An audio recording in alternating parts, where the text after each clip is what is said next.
प्रार्थना करेंगे। हम्म। गुरुर्ब्रह्मा गुरुर्विष्णु गुरुर्देवो महेश्वरा गुरुर् साक्षात् परब्रह्म तस्मै श्री गुरवे नमः। ओम शांति शांति। शांति। हमारा बुक चल रहा है माता सीता की अनकही कथा। आज के वर्तमान संदर्भ में सारगर्भित डेना मेरियम की बुक है। यह है यह है हमारी बुक। इसका हम अभी कर रहे हैं। तो ये राम प्रसाद ने कल पढ़ा था, एक जीवन दूर हो जाता है जैसे मानो रेत में अपनी छाप छोड़ देता है, जो दूसरे जीवन में को जन्म देता है, साथ में यादों का अनूठी छाप लेकर वे यादें जो कभी नहीं पड़ती मानसिक सागर में तल पर परत परत जमकर बैठ जाती है। जब तक आत्मा अपनी आध्यात्मिक यात्रा पर आगे बढ़ने के लिए उन्हें मदद के लिए नहीं पुकार। एक जीवन समाप्त होकर नए जीवन को जन्म देता है। बहुत अच्छा। तो भाग एक हो गया, अभी अयोध्या का भाग है ना। हम्म। तो वे करेंगे। तो कितना 117 तक गए हैं। हो प्राचीन गया अयोध्या। ध्यान। ये, प्राचीन अयोध्या में पुनर्जन्म। अभी सीता माता कहाँ पेज है? नंबर। पेज नंबर है पेज नंबर। इसका। पेज नंबर है 129, 129 नया बुक में। तो हमने ये ओके देखा ओके। कि अभी सीता माँ जो मीनाक्षी को भी हेल्प करने के लिए आई डायरेक्टली, उसकी शक्ति ज्यादा थी, पावर थी, है ना। तो वो हमने देखा है, उससे हम्म। मिलके भी गई। तो बाकी किसी से मिली नहीं, लेकिन उससे मिलके गई। प्राचीन अयोध्या में पुनर्जन्म। मेरा हम्म। जन्म मानव मेरा जन्म मानव जाति के चार महान युगों में से त्रेता काल जो दूसरे स्थान पर है, उसके अंत में एक क्षत्रिय परिवार में हुआ था। अभी ये मीनाक्षी का स्टोरी रहेगा, ठीक है ना। तो हम्म। हाँ, मेरा जन्म मानव जाति के चार महान युगों में से त्रेता काल जो दूसरे स्थान पर है, उसके अंत में एक क्षत्रिय परिवार में हुआ था। मेरे पिता अयोध्या राज्य के प्रशासन विभाग में कार्यरत थे। मेरे पिता महाराज श्री राम के बहुत खास और निष्ठावान कर्मचारी थे। ओके। जो बिना थके। मेरे पिता अयोध्या राज्य में के प्रशासन विभाग में कार्यरत थे। मेरे पिता महाराज श्री राम के बहुत खास और निष्ठावान कर्मचारी थे, जो बिना थके निर्धारित कार्यों को पूरी लगन से करते। मेरी माँ एक साधारण महिला थी, जो परिवार का ध्यान रखती और पिताजी की हर आज्ञा का पालन करती। उनकी संतानों में से मैं सबसे छोटी और एकमात्र कन्या थी।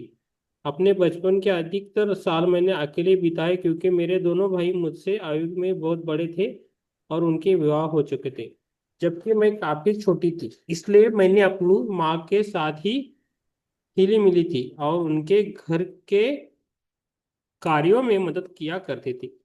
बालपन से ही अपनी माता पिता की सेवा करना मुझे खुशी देता था और मुझे लगता मैं अपना सारा जीवन अब इसी में बिता दूं।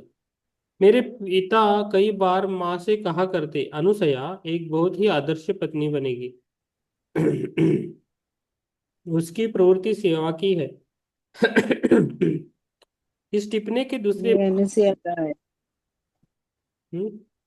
यस, इस टिप्पणी के हम्म। दूसरे भाग को सुनकर मुझे प्रसन्नता होती, किंतु पहले को नहीं, क्योंकि बचपन से ही मैं विवाह करने के पक्ष में नहीं थी। ये विचार ही मुझे बेचैन कर देता।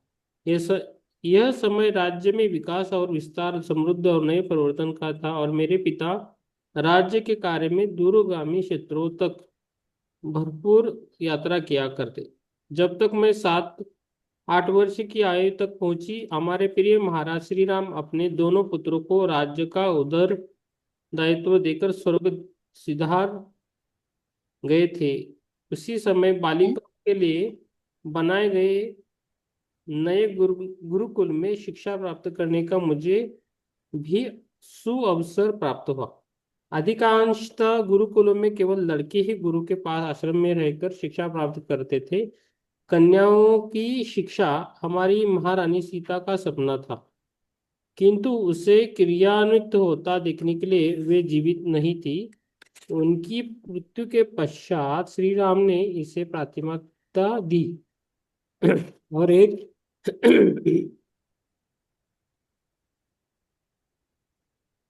और एक ऐसा स्थान जहाँ कन्याएं भी शिक्षा प्राप्त कर सके का गठन हुआ।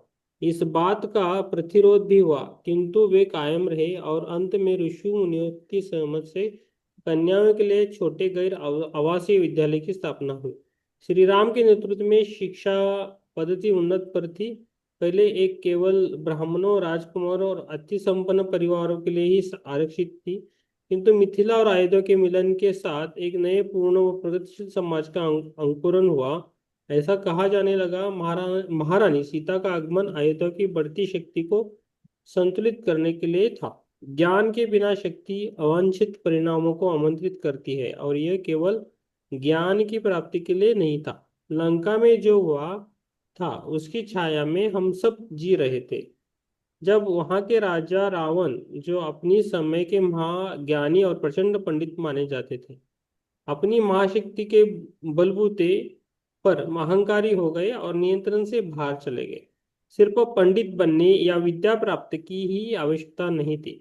अब हम विनम्रता, भक्ति और सेवा के भाव भी साथ में सीखने आवश्यक है, जो हमारे महाराज श्री राम की मुख्य विशेषताएं थी। वे हमारे लिए एक ऐसा विलक्षण उदाहरण थे जिसे अपने परिवार को याद दिलाना हमारे पिताजी कभी नहीं भूलते। हमारे हमारे महाराजा ने कन्या शिक्षा को विशेष प्रोत्साहन दिया, किंतु फिर भी मुझे गुरुकुल भेजने के लिए मेरे पिता अनुचित थे, क्योंकि मैं कुल की पहली कन्या थी जिसे विद्यालय भेजा जाता। पिताजी को लग रहा था कि ये उनका कर्तव्य है, फिर भी वे घबरा रहे थे। चलो, ये इधर तक रुकता हूँ। Yes, Chitra ma'am. Chitra ma'am के अच्छा, बाद सुप्रिया जी, सुप्रिया जी के बाद पुष्पलता जी, उसके बाद हिरल जी। यस। मेरे लिए यह मिश्रित अनुभव था। जो वर्षों पश्चात गुरुकुल में एक दिन हमारे अध्यापक श्री राम और राजकुमारी सीता का प्रसंग सुना रहे थे। कहानी के उस मोड़ पर जब सीता का अपहरण रावण के द्वारा हुआ, मैं जोर से रो पड़ी। नहीं, यह सत्य नहीं है, और कक्षा से बाहर भाग गई। किसी का कोई भी प्रयास मुझे समझा नहीं सका कि कहानी का एक हिस्सा सत्य था। मेरे पिता को बुलवाया गया और मुझे घर ले जाया गया। मैं सिहर गई थी। इसके बाद गुरुकुल जाने के लिए मैंने इनकार कर दिया। मेरे पिता ने मुझे अनेक तर्क देकर समझाने का प्रयत्न किया। तुम्हें क्या लगता है कि फिर इतना बड़ा यह युद्ध क्यों हुआ था? यदि महारानी सीता का अपहरण नहीं हुआ था, तो एक दिन मेरे पिता ने पूछा। मैं नहीं जानती, मैं रो पड़ी। किंतु मुझे पूरा विश्वास है उनका अपहरण नहीं हुआ। मुझे यकीन है।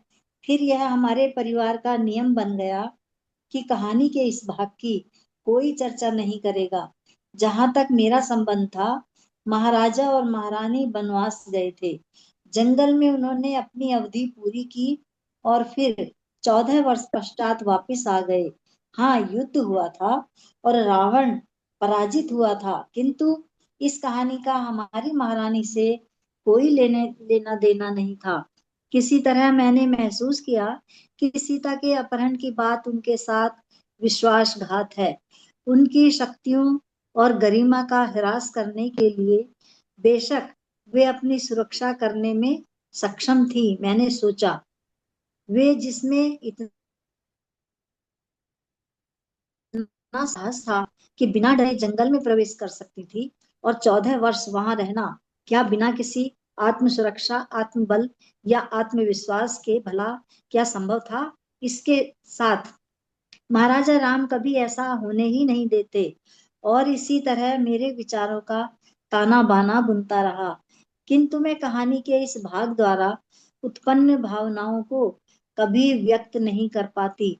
गुरुकुल के गुरुकुल से वापस लौट आने के बाद मैं अपना अधिकतर समय माँ की रसोई में मदद करने में बिताने लगी। मुझे याद है एक दिन जब माँ और मैंने बहुत स्वादिष्ट भोजन किसी विशेष अवसर पर बनाया था और कोई सेविका भोजन को उस कक्ष में ले जा रही थी जहां हम अधिकांशतः खाना खाते थे। तभी अचानक भूल से उसका पैर लड़खड़ाया और सारा खाना फर्श पर बिखर गया। मैं दौड़कर उसे साफ करने के लिए भागी। तभी मेरे पिताजी ने कमरे में प्रवेश किया। जब मैं घुटनों के बल बैठकर नीचे गिरी गंदगी को साफ कर रही थी, उन्होंने मुझे तीखे स्वर में पुकारा और उठने का आदेश दिया और कहा, नौकर चाकर इस काम को कर लेंगे। मेरा मन बहुत दुखी हुआ क्योंकि आज से पहले कभी उन्होंने मुझसे ऐसी रूखी आवाज में बात नहीं की थी। मेरी माँ ने जब मेरे चेहरे पर उदासी के भाव देखे, मुझे कोने में ले जाकर समझाया, तुम्हारे पिताजी का मानना है कि घर में प्रत्येक व्यक्ति का अपना अपना स्थान है और हमें उसकी गरिमा का ध्यान रखना चाहिए। मुझे वो कार्य नहीं करने चाहिए जो नौकरों को करने चाहिए।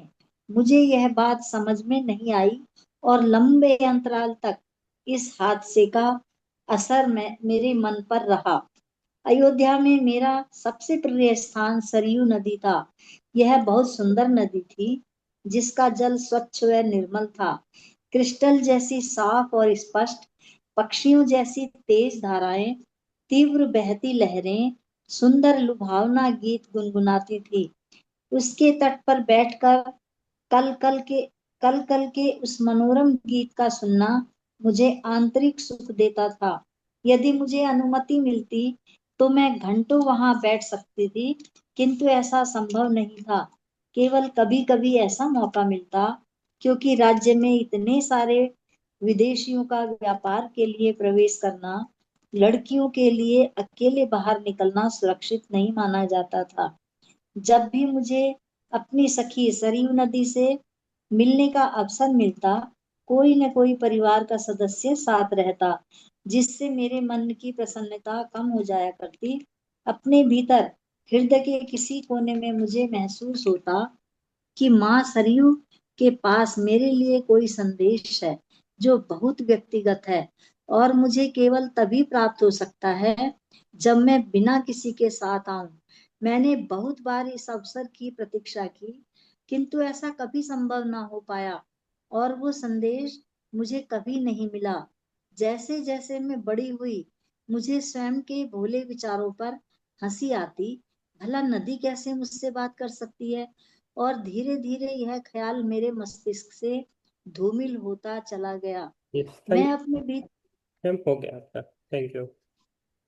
इसमें थोड़ा सा मैं बोलना चाहूंगी कि ये जो लड़की बोल रही है, हाँ ये वही है मीनाक्षी। हाँ उसकी डेथ हो गई थी ना, तो हाँ। वो इस जन्म में यहाँ आई है। और ये पहले अपने पापा को बोलती थी कि तुम ऐसा काम मत करो, नौकर चाकर है ना वो करेंगे। आज इसी के पापा जब इसको बोल रहे हैं तो इसे बहुत दुख हो रहा है। इसके अंदर कहीं ना कहीं पूर्व जन्म के संस्कार विद्यमान है। और बचपन में जब ये रही तो इसको थोड़ा आभास होता था कि नदी मेरे को कोई संदेश देगी, लेकिन जैसे जैसे ये जब बड़ी हो गई तो इसके मन से वो विचार निकल गए और हम्म। वो संदेश अधूरे रह गए। दूसरा जन्म है फिर उसी टाइम। हाँ जी, उसका दूसरा मसीहा जन्म। का हुआ, उसका हुआ, मसीहा में हुआ दूसरा जन्म। हम्म। यस। सुप्रिया जी आप पढ़िए। Page number 132।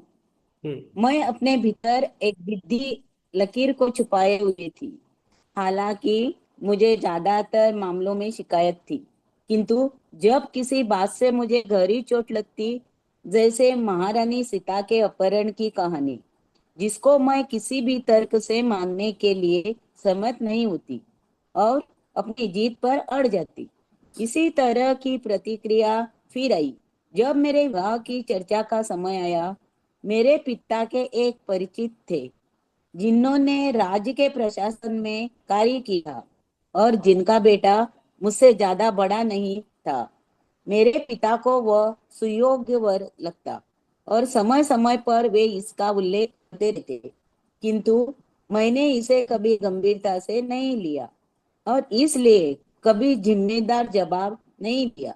लेकिन जब एक दिन इस विषय पर उन्होंने अधिक निर्धारित तरीके से बातचीत आरंभ की, मैं अब विवाह योग्य आयु में प्रवेश कर चुकी थी। जब उनकी आवाज में गंभीर स्वर सुनाई दिया, मैं फूट फूट कर रोने लगी और मैंने घोषणा की कि मैं कभी शादी नहीं करूंगी। और मुझे शांत कराने में उन्हें बहुत समय लगा। इस तरह का आक्रोश क्यों? ने चकित होकर पूछा। हर लड़की एक अच्छे लड़के से विवाह करने का सपना देखती है। भारी मन से मैंने निवेदन किया।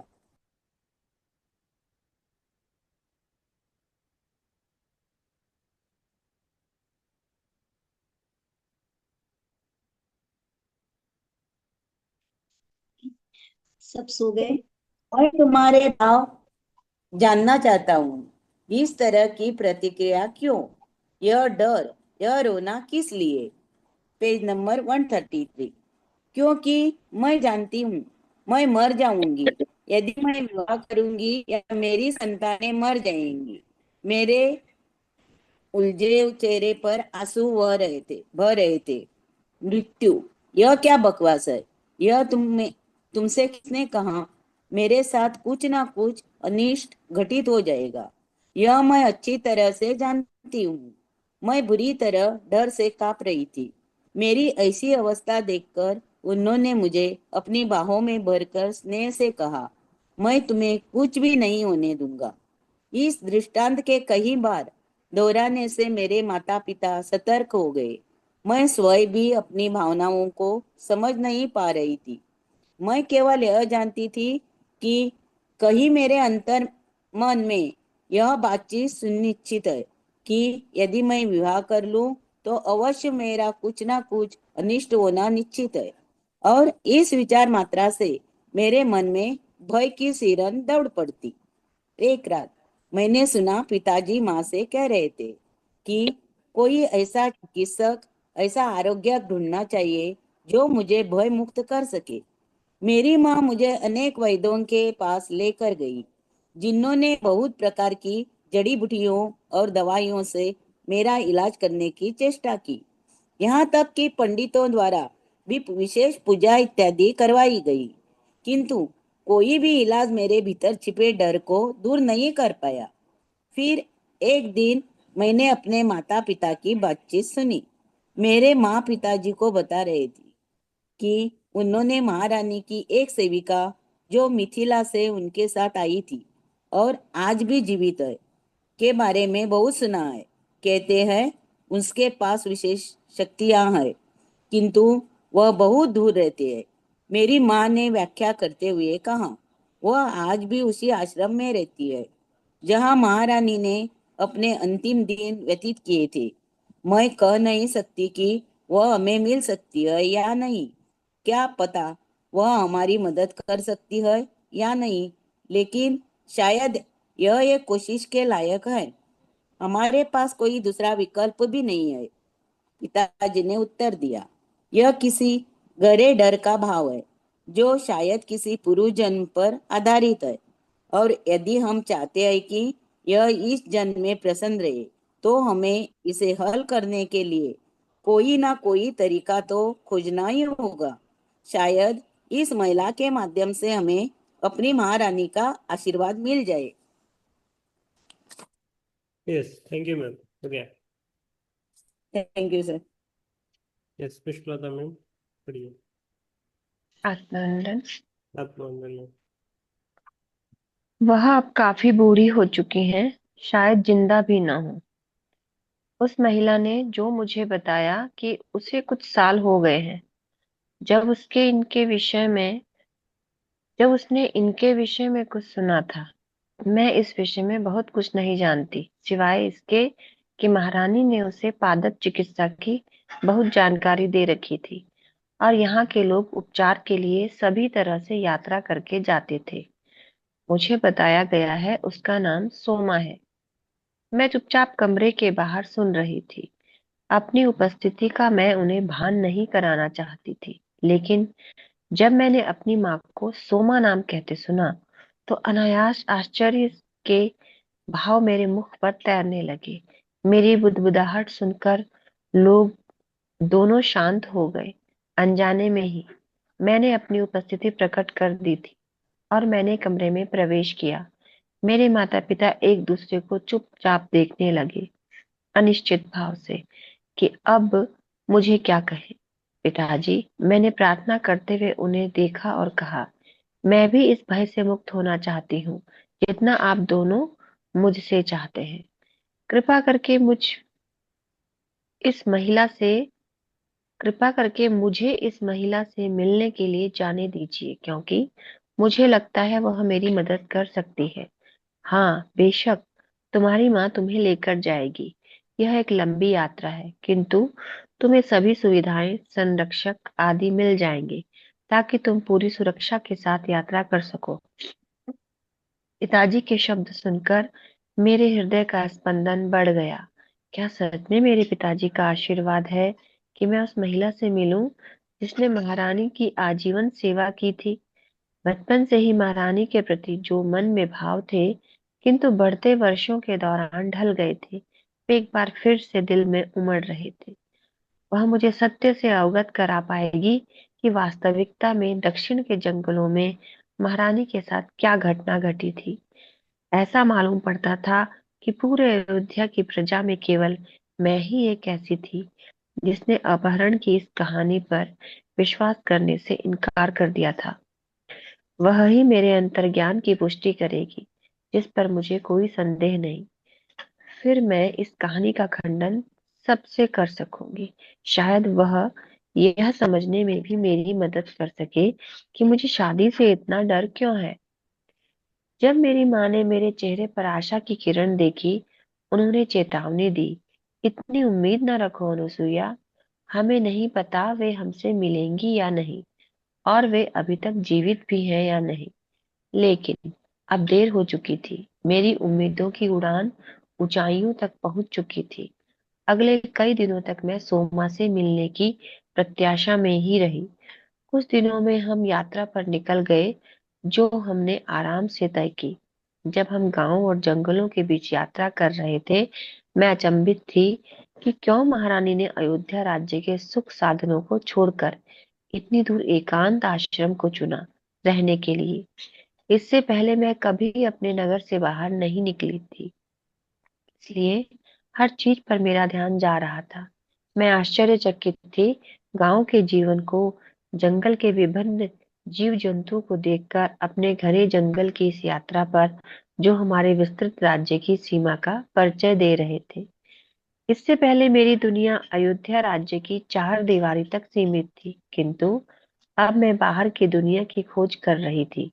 यह सोच मैं बहुत आश्चर्यचकित थी कि महारानी और श्री राम के लिए यह कैसा रहा होगा जब वे दूर दूर तक जमीन के एक छोर से दूसरे छोर तक की यात्रा पैदल कर सके, जिसकी मैं कल्पना भी नहीं कर सकती। मैं अपने सबसे अच्छे सपनों में भी उस दुनिया की कल्पना नहीं कर सकती थी जो हमारी संकीर्ण सड़कों और भीड़ वाले बाजारों से परे थी। मेरे पिता राज्य के एक सम्मानित प्रशासक थे और हमें पता था कि हम उन जगह के उस जगह के पास स्थित धर्मशाला में अच्छी तरह से रह पाएंगे, जहाँ कहते हैं सोमा रहती है।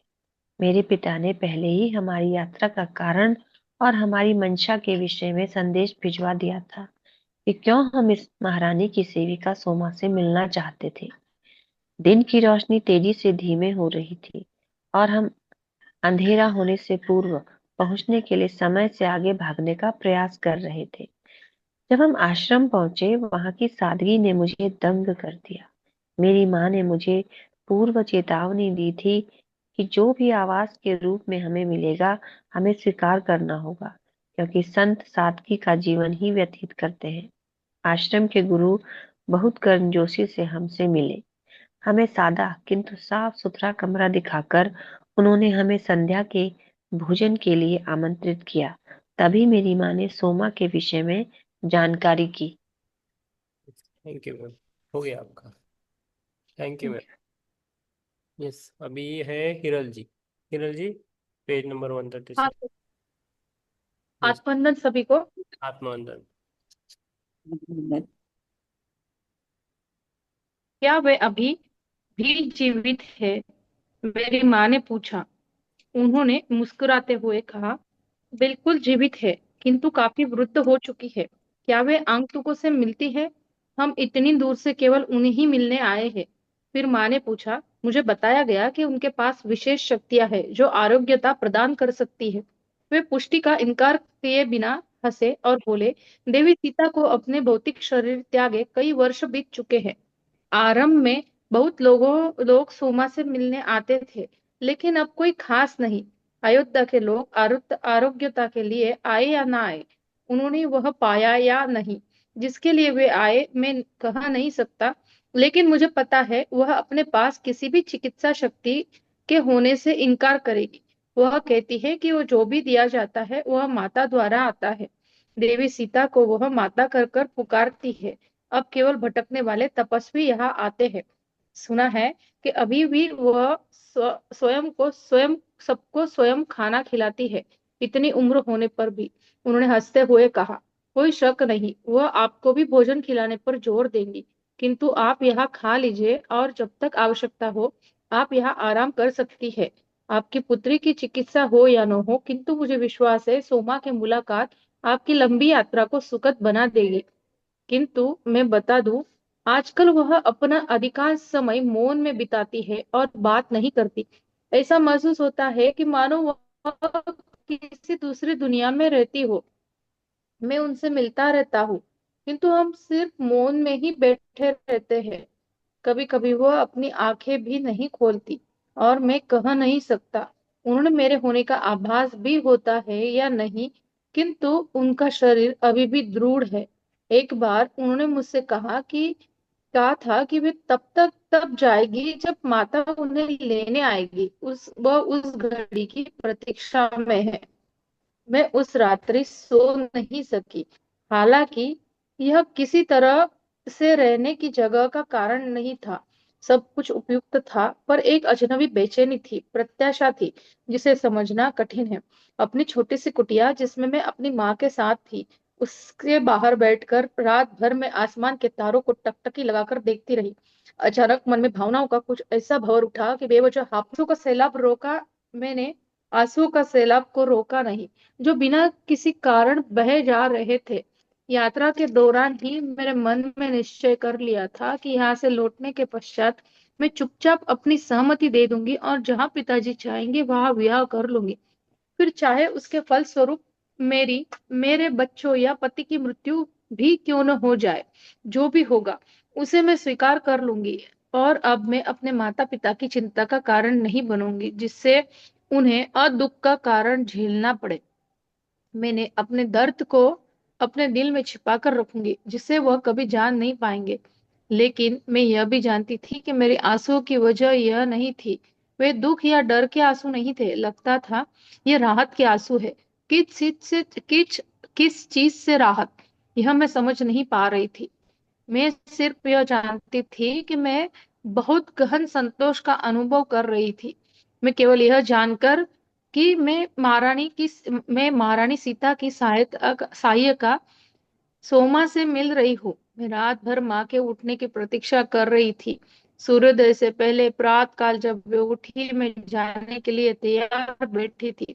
इसमें चलो पहले कुछ खा लेते हैं, उन्होंने कहा। मेरी बेताबी को कम करने के किरण जी आपका हो जी। गया। अभी Kiran ji, thank you ma'am. हाँ सर। यस, थैंक यू, हाँ, Kiran. Okay, thank you. Kiran ji पढ़िए। हाँ, मुझे पेज नंबर बता दो ना। Page number 137। 147 क्योंकि हाँ 140। तीसरा पैराग्राफ। हाँ, तीसरा। चलो पहले कुछ खा लेते हैं, वही से। हाँ सही है। आपको पेज नंबर पता नहीं था तो आप कभी नहीं हो नहीं, पाएगा। एक्चुअली लाइट चली गई थी। ओके, नहीं, मिल ठीक है, गया, लाइट चली गई थी इसलिए। ठीक है। चलो पहले कुछ खा लेते हैं, उन्होंने कहा मेरी बेताबी को कम करने के लिए। लेकिन मेरी उत्सुकता देखकर उन्होंने नहीं की। खाने के पश्चात आश्रम का एक निवासी हमें सोमा की कुटिया तक ले गया। वहां पहुंचने के लिए हमें जंगल से होकर कुछ दूर पैदल जाना पड़ा। शीघ्र ही हमें एक छोटा सा निवास स्थल दिखाई दिया जो चट्टानों की श्रृंखला के पीछे बना था। जैसे जैसे हम उस कुटिया के निकट जा रहे थे, मेरी बेचैनी भी बढ़ती जा रही थी। वहां पहुंचकर हमारा मार्गदर्शक चला गया और जैसे ही हम दरवाजे की ओर बढ़े, मैं रुक गई। मेरी माँ भी रुक गई। माँ, यदि आप अनुमति दे तो क्या मैं अकेले वहां जाऊं? मैं मुस्कुराई और बोली, बेशक, मैं बाहर प्रतीक्षा करूंगी। मैंने आगे बढ़कर द्वार खोला। भोर की किरणें कमरे में प्रवेश कर चुकी थी और बाकी बचे अंधकार का पीछा कर उसे दूर भगा रही थी। और मैं कम हम्म, देखिए, और मैं कमरे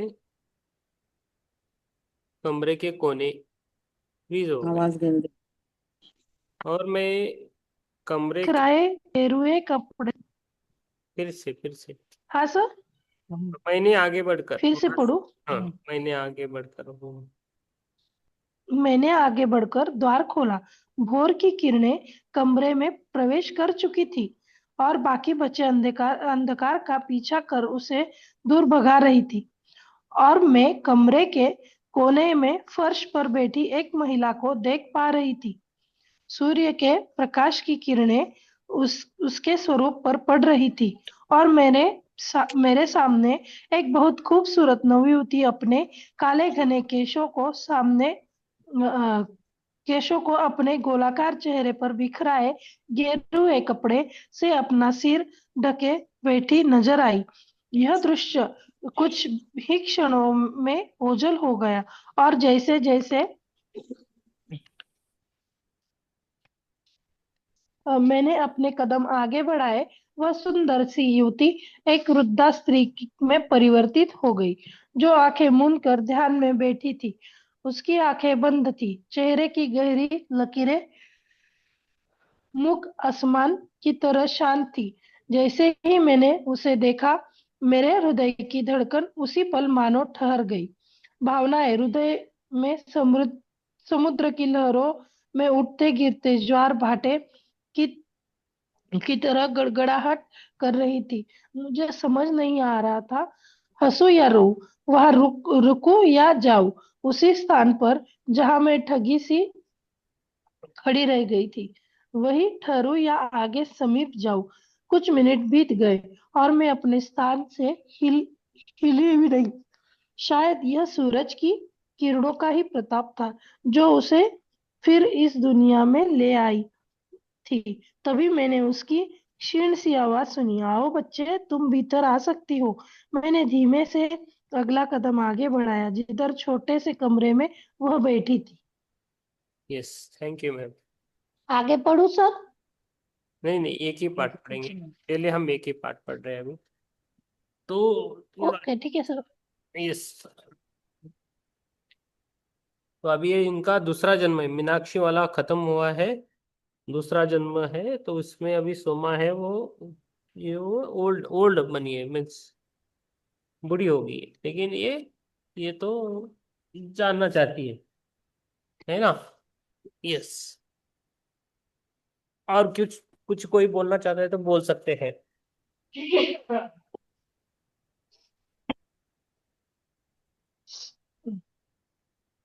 यस। यस, परमिता जी बोलिए।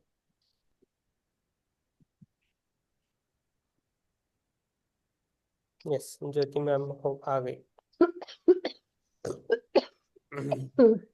हम्म।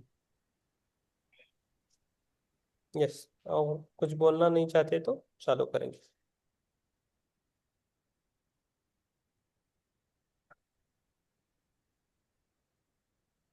यस,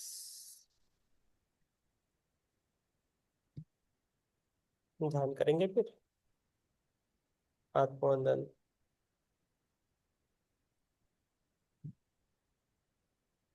ध्यान के लिए बैठेंगे तो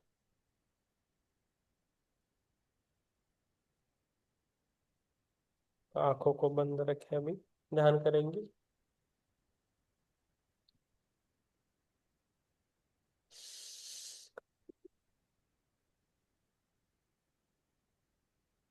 यस,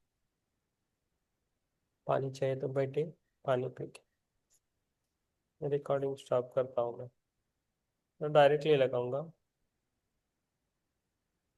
आराम से बैठे। मैं थोड़ा अभी भी गांव में हूँ, सांगली में, तो ये थोड़ा लास्ट को कट हो सकता है। मोबाइल डेटा जितना है उतना हम चला सकते हैं, तो आप चिंता मत कीजिए, हम ध्यान करेंगे फिर। ठीक है, ध्यान के लिए बैठे आराम से।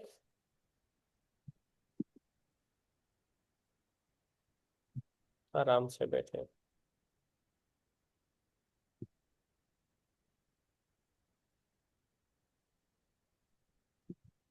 आराम से बैठना है ध्यान के लिए।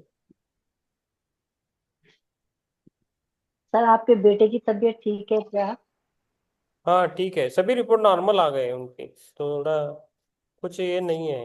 एमआरआई भी नॉर्मल आ गया है, सब ठीक है।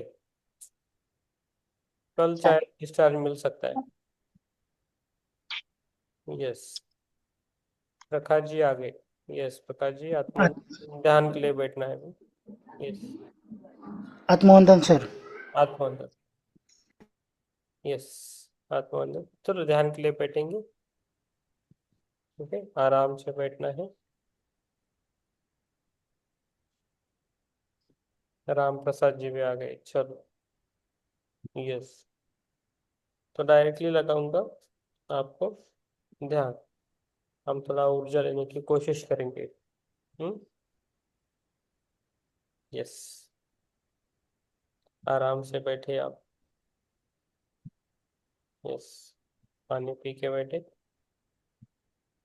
ओमकार करना है, आंखों को बंद रखे। एक, ओ,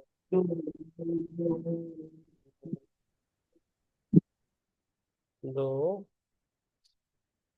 ओ,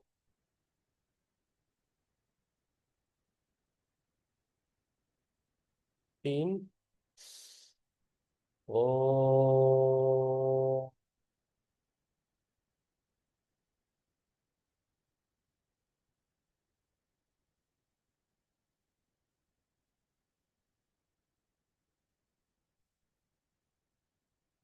बैठे आराम से।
धन्यवाद सबको। खुद को धन्यवाद देना है, खुद की सासों को धन्यवाद देना है, देवी माता को धन्यवाद देना है, सभी को धन्यवाद देना है। पंच महाभूतों को धन्यवाद देना है, पृथ्वी माता, अग्नि देवता, जल देवता, वायु देवता, प्रकाश देवता एंड वायु, आकाश देवता, सभी को हमारा धन्यवाद। अपने माता पिता को धन्यवाद, अपने गुरुओं को धन्यवाद, प्रणाम। माँ सीता, महालक्ष्मी, महा श्री राम जी, लक्ष्मण जी, और जो भी उनके साथ जो रहे थे, उन सभी को हमारा धन्यवाद। सभी लिविंग और नॉन लिविंग चीज़ों के लिए भी धन्यवाद। Thank you so much.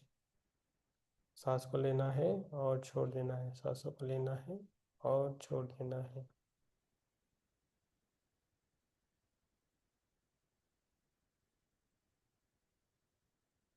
Thank you so much. सांसों पर ध्यान देना है, सांस को लेना है और छोड़ देना है, सांस को लेना है और छोड़ देना है। धीरे धीरे बाहर आना है।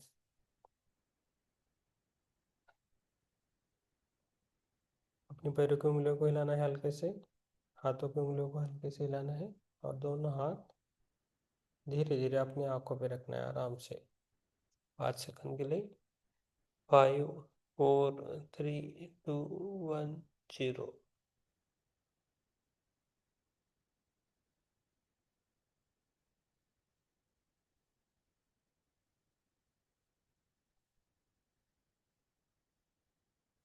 पाँच सेकंड में 5 4 3 2 1 0 बाहर आना। आप सभी को मेरा धन्यवाद। Thank you so much. Chitra ji, Pushpalata ji, Kiran ji, Ajit ji, Jyoti ji, Vivek ji, Prakash ji, Supriya ji, Madhuri ji, Pramila ji, Hiral ji and Jyotika ji, आप सभी को मेरा कोटि कोटि प्रणाम। Thank you so much. Yes, जिसको बोलना है बोल सकते हैं, जिसको जाना है वो जा सकते हैं।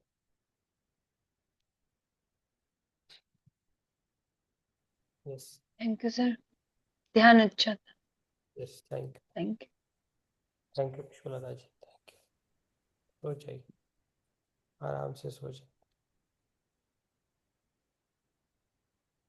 आत्मबंधन से यस, आत्मवंदन। अच्छा हुआ। यस, सर थैंक आपके बेटे को क्या हुआ? यू। हमारे बेटे मैं अभी सुन लिया चित्रा मैम से। कुछ ये नहीं, कुछ खा ये फिट्स आते हैं ना, वैसे ही हाँ फिट्स आते हैं ना हाँ, बच्चे। वो मालूम नहीं, लेकिन आराम है ना अभी? आराम है। रिपोर्ट अच्छा है क्या उसके? अच्छा है, रिपोर्ट सब अच्छा है। जो होता इसके है लिए आप उधर है। हाँ, यस उधर है। केयर ले लो। Take care sir. Yes, thank you. कल छूट जाएगा, नॉर्मल आ रहा है, कुछ ये नहीं।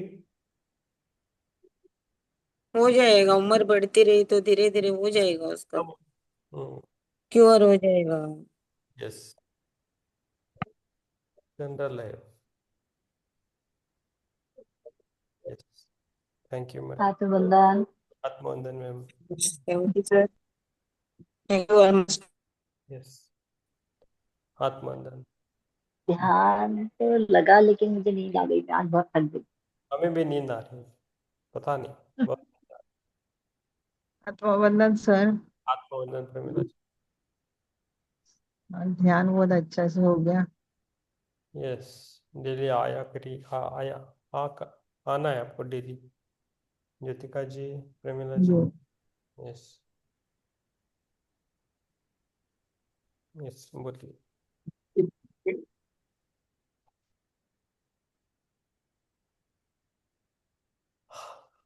यस, ज्योति मैम, विवेक।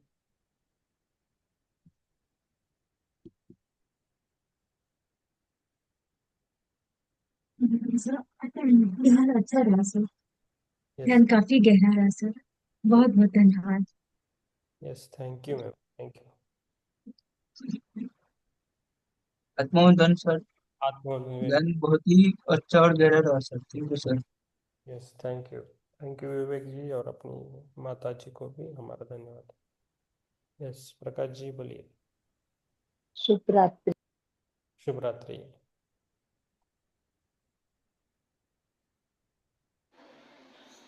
आत्मवंदन सर, शुभ रात्रि।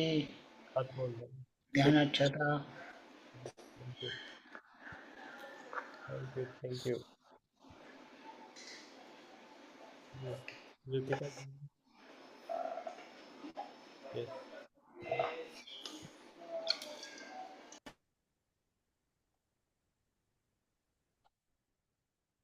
हिरल जी।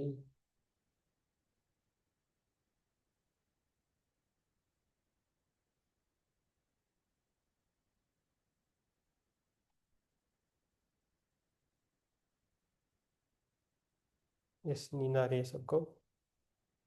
यस किरण जी, तो कुछ बोलना है? यस किरण, आत्मवंदन सर। आत्मोदन। सर ध्यान अच्छा था, यस, पर मैं से बैठे ही नहीं जा रहा है सर, और नाक कंटिन्यू कर रहा है, इसलिए कुछ बोल नहीं पा रहे। ठीक है, ठीक है, आराम कीजिए, सोना है, आराम कीजिए सभी जन। ये ऋतुमान चेंज होता है तो ज़्यादा आपको रेस्ट चाहिए। यस, जोरदार। No problem. यस, आराम करें। हाँ सर। यस, आपको कुछ बोलना है Kiran ji? Yes, no problem, हो जाएगा, आराम कीजिए। ज्योतिका जी, आपको कुछ बोलना है? मम्मी नहीं आए आपका ज्योतिका जी? यस, वो मेडिटेशन ही कर रही हैं और वो लेट हो गए थे तो लास्ट में ज्वाइन किया। ठीक है, ठीक है, थोड़ा हम जल्दी ख़त्म कर रहे हैं, थोड़ा हाँ, चेंजेस हो रहे थैंक यू। हैं। यस, थैंक यू, आप सभी को थैंक यू। इधर रुकेंगे फिर, ठीक है? थैंक यू सभी को, शुभ रात्रि, सबको शुभ रात्रि।